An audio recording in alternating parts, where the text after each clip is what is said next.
Olá, queridos, graça e paz. Para quem não me conhece ainda, meu nome é Luciana Diane, eu sou pastora e hoje eu estou aqui para trazer uma palavra que eu sei que vai edificar muito, muito a vida de vocês. Se vocês não estão inscritos no canal ainda, se inscrevam no canal, deixe seu like, faça os seus comentários e clica no sininho, para que cada nova ministração que entrar no canal você seja notificado, ok? Bom, hoje nós vamos falar a respeito de que nós servimos um Deus, nós temos um Pai que muda decretos para nos abençoar, ok? Eu vou falar para vocês a respeito da história das 5 filhas de Zelofeade. Então eu quero que vocês estejam abrindo a palavra de Deus comigo em Números 26, de 1 a 4, que diz assim: Depois da praga, o Senhor disse a Moisés e a Eleazar, filho do sacerdote Arão: façam um recenseamento de toda a comunidade de Israel, segundo as suas famílias. Contem todos os de 20 anos para cima que possam servir no exército de Israel. Nas campinas de Moabe, junto ao Jordão, do outro lado de Jericó, Moisés e o sacerdote Eleazar falaram com eles e disseram: façam um recenseamento dos homens de 20 anos para cima, conforme o Senhor tinha ordenado a Moisés. Estes foram os israelitas que saíram do Egito. Agora vai relacionar todos os israelitas de todas as tribos, tá? Então agora a gente vai entrar um pouquinho mais para frente, na palavra que está em Números 26, de 52 a 56, que diz assim: Disse ainda o Senhor a Moisés: a terra será repartida entre eles como herança, de acordo com o número dos nomes alistados. A um clã maior deu uma herança maior, e a um clã menor uma herança menor. Cada um receberá a sua herança de acordo com o seu número de recenseados. A terra, porém, será distribuída por sorteio. Cada um herdará sua parte de acordo com o nome da tribo de seus antepassados. Cada herança será distribuída por sorteio entre os clãs maiores e entre os clãs menores. O segundo recenseamento dos levitas. Agora a gente vai um pouquinho mais para frente, que está em Números 27, de 1 a 11, que está escrito assim: Aproximaram-se as filhas de Zelofeade, filho de Éfer, neto de Gileade, bisneto de Maquir, trineto de Manassés. Pertencia aos clãs de Manassés, filho de José.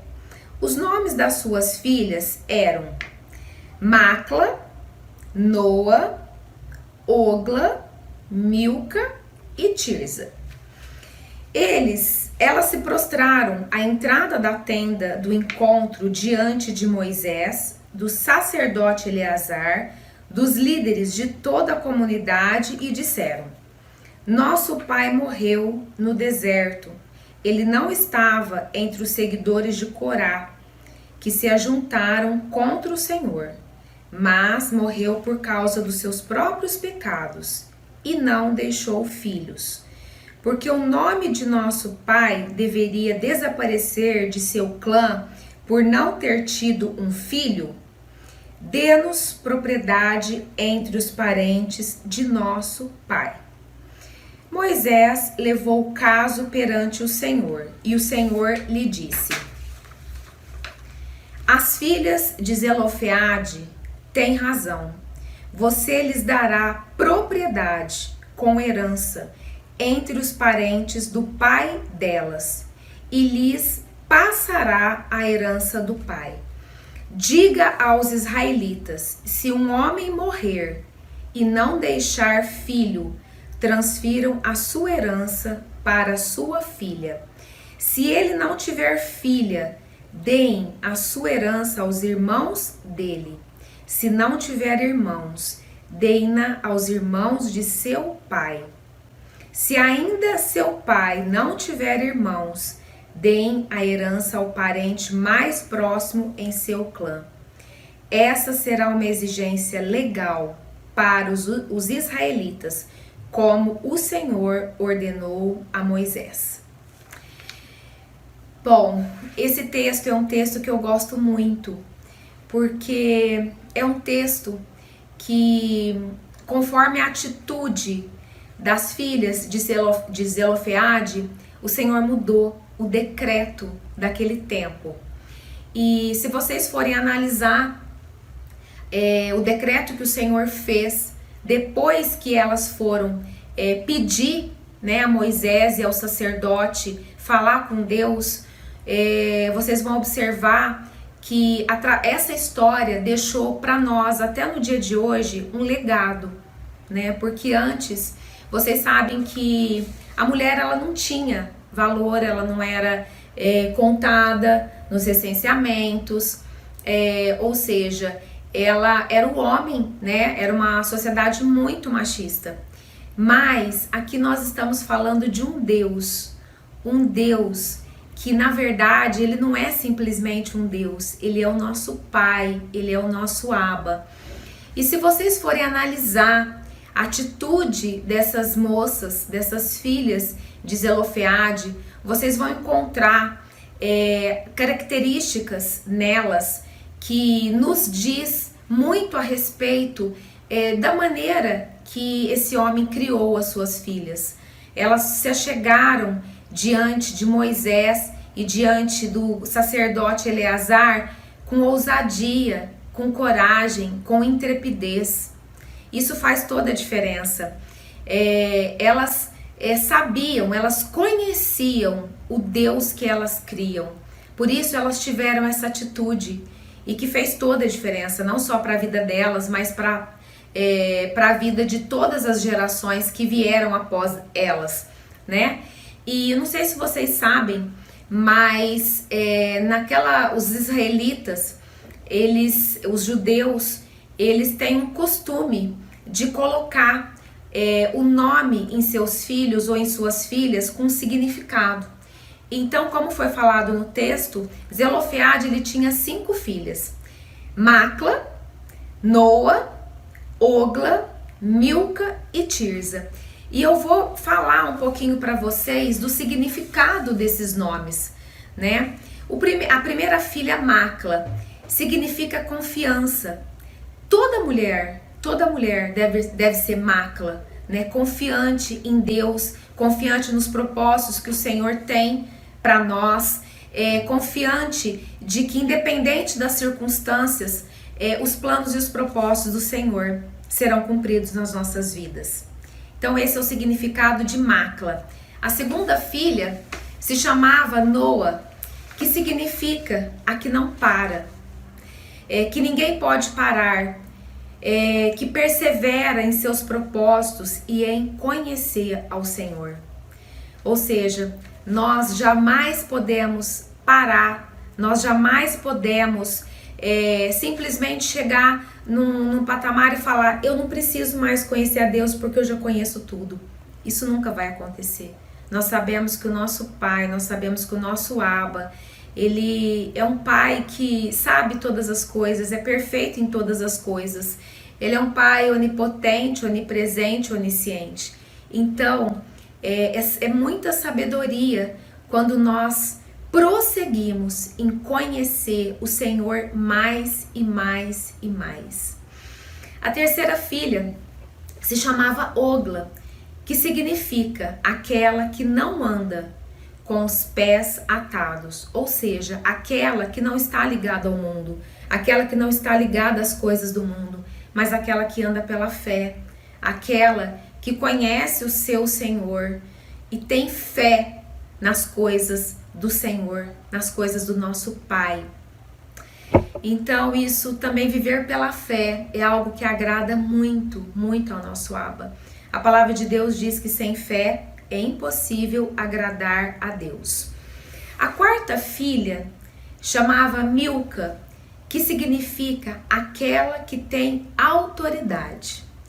Eu quero fazer um parênteses e quero mostrar a diferença entre ter autoridade e ser autoritária. É muito diferente, né? Milka, ela representa aquela mulher que tem autoridade, mas ela continua sendo submissa às autoridades, ela continua sendo submissa ao seu marido, e com isso ela conquista o respeito e a admiração de todos que estão à volta dela. A quinta filha, ela se chamava Tirza. Tirza significa prazer, alegria da vida e do prazer de Deus. É aquela mulher agradável, é aquela mulher que obedece ao Senhor e que tem prazer em se derramar nas coisas do Senhor. É como Maria, irmã de Lázaro, né, que preferiu adorar a Deus do que fazer qualquer outra coisa. Então isso também agrada muito o Senhor. Esse ato de se derramar, esse ato de buscar uma intimidade, esse ato de realmente você dar importância para as coisas do Pai, né? A palavra de Deus fala que o Senhor, ele busca na terra adoradores que o buscam, que o adoram em espírito e em verdade. Então essa era Tirza. E eu quero colocar também para vocês uma outra questão que agradou muito, muito a Deus, que foi o fato delas serem unidas, o fato delas estarem em concordância entre elas, o fato delas estarem juntas nessa situação, nesse propósito. Eu quero ler para vocês de novo um texto, o mesmo texto que eu li, mas enfatizando essa questão da união, da unidade, que diz assim: e chegaram as filhas de Zelofeade. Aí, mais para frente diz: esses são os seus nomes: Macla, Noa, Ogla, Milca e Tirza. E puseram-se diante de Moisés e diante de Eleazar, o sacerdote, e diante dos príncipes e de toda a congregação, à porta da tenda da congregação, dizendo: nosso Pai. Mais um pouquinho para frente diz, né? E continua o texto. Ou seja, elas tiveram uma atitude de, quando elas buscaram as autoridades da época. Quem eram as autoridades da época? Era Moisés, era o sacerdote, eram os príncipes, e na verdade ela não procurou uma conversa individual, ela não procurou um atendimento, ela não procurou um aconselhamento. A ousadia delas, a intrepidez delas, a coragem delas, simplesmente, eu acredito que não só o Senhor, mas eu acredito que toda a congregação ficou admirado com essa atitude dessas moças. Por quê? Imagina você hoje, imagina nos dias de hoje, nós estamos congregando numa igreja, de repente está no púlpito o pastor, os diáconos, né? Toda a liderança.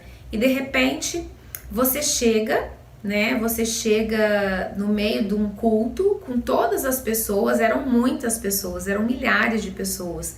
Não eram 100, 200, 300 pessoas.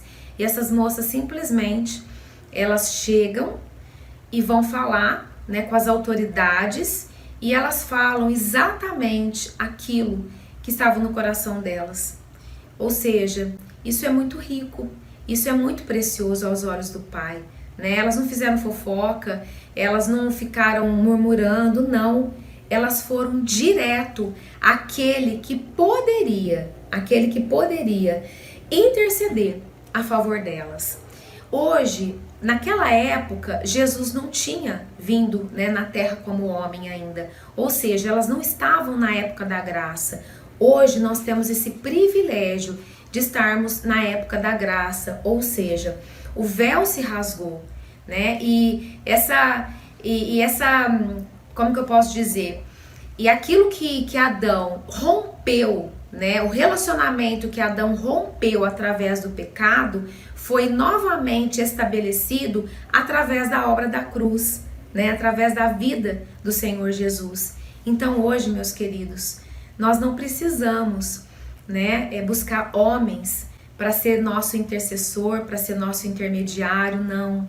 Hoje nós temos esse acesso direto com o Pai. Hoje nós podemos entrar no nosso quarto, nós podemos fechar a porta, nós podemos nos ajoelhar, nós podemos nos prostrar, nós podemos nos derramar perante o nosso Pai, perante o nosso Abba, e nós podemos falar diretamente com Ele. Isso é maravilhoso, isso é algo sobrenatural, né? A única coisa que impede esse relacionamento de intimidade com o nosso verdadeiro Abba, com o nosso verdadeiro Pai, são as feridas na alma. Mas nesse dia eu quero deixar essa palavra para vocês meditarem. Se por acaso você tem dificuldade de ter essa intimidade, essa comunhão com o Pai, com o Abba, busque, faça uma autoanálise, busque e fala: Senhor, por que eu tenho dificuldade de entrar na Tua presença? Me revela, Senhor, me mostra, Pai.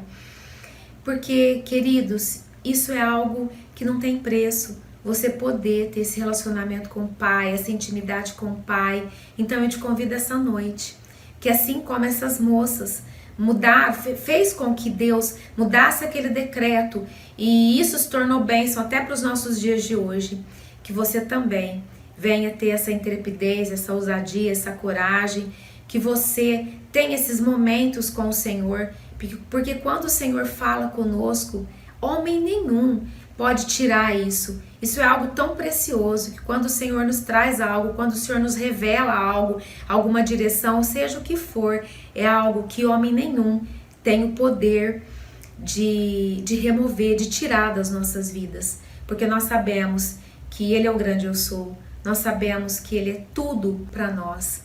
Queridos, então, que vocês sejam muito abençoados com essa palavra, tá? Um grande beijo no seu coração e até o meu próximo vídeo.